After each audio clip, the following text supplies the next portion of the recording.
and tales from the night. Welcome to the Fright Chronicles, where fear comes alive.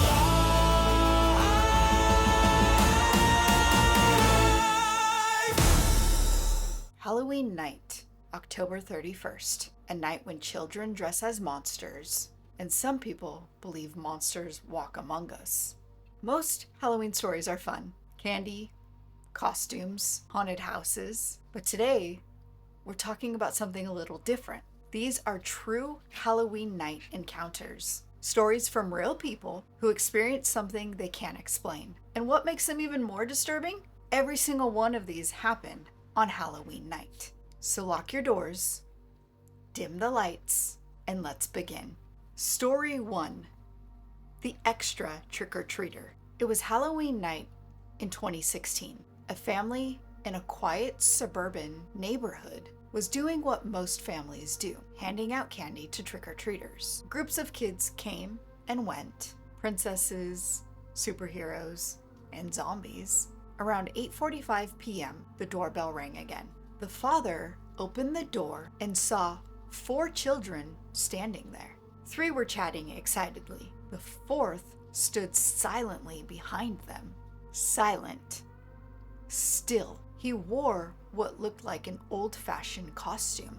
Pale mask, black eyes, no mouth. Almost like a porcelain doll face. The father dropped candy into the first 3 kids' bags. Then he looked at the 4th. The child didn't hold out a bag, didn't speak, just stared.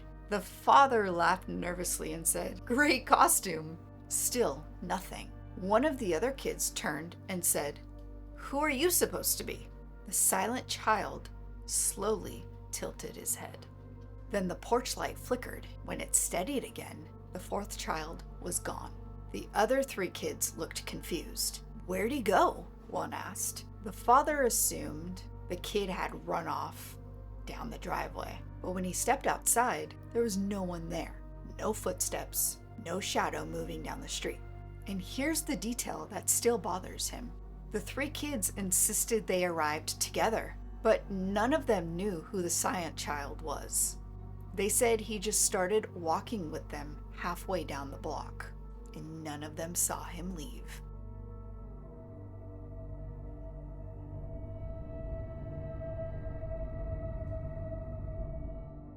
This one happened in 2008. A woman living alone had just finished handing out candy around 9:30 p.m. By 10 p.m., the streets were quiet. By 11 p.m., completely empty. She turned off her porch light and went upstairs to go to bed. At 12:17 a.m., there was a knock at her door. 3 slow knocks. She froze. No one trick-or-treats after midnight. She checked her phone. 12:17. Another knock. She went downstairs and looked through the peephole. No one. But she could hear breathing. Soft, close, on the other side of the door. She whispered, "Hello?" Silence. Then, a child's voice. "Trick or treat?" Barely audible. She swung the door open. Nothing.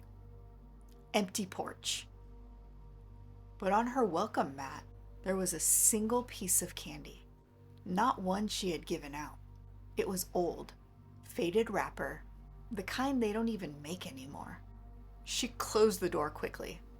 The next morning, she checked her doorbell camera. There was no footage of anyone approaching. But at exactly 12:17 a.m., the audio picked up the 3 knocks. And a faint whisper, "Trick or treat?" with no visible person in frame. That's creepy.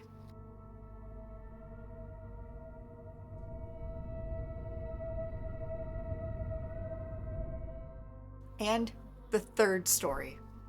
In 1993, a group of teenagers were driving around on Halloween night after a party.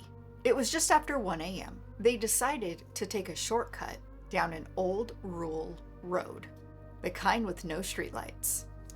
No houses, just trees. Up ahead, they saw something in the road. A small figure, wearing what looked like a white costume. They slowed the car. It was a little girl, standing alone, face hidden behind long dark hair. One of the teens rolled down the window and asked, "Are you okay?" She didn't answer, just pointed into the woods.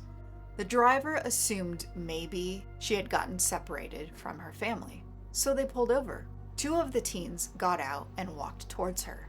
She slowly walked backwards into the trees. They followed a few steps in. Then she was gone. Just gone. No sound or footsteps. No branches snapping. Nothing. The teens ran back to the car. As they were pulling away, one of them looked through the rear window. The girl was standing in the road again, watching them.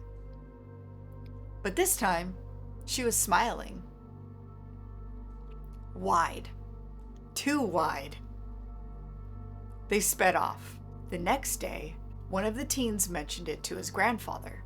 His grandfather went quiet, then told him that in the early 1970s, a young girl had been killed on that exact stretch of road on Halloween night.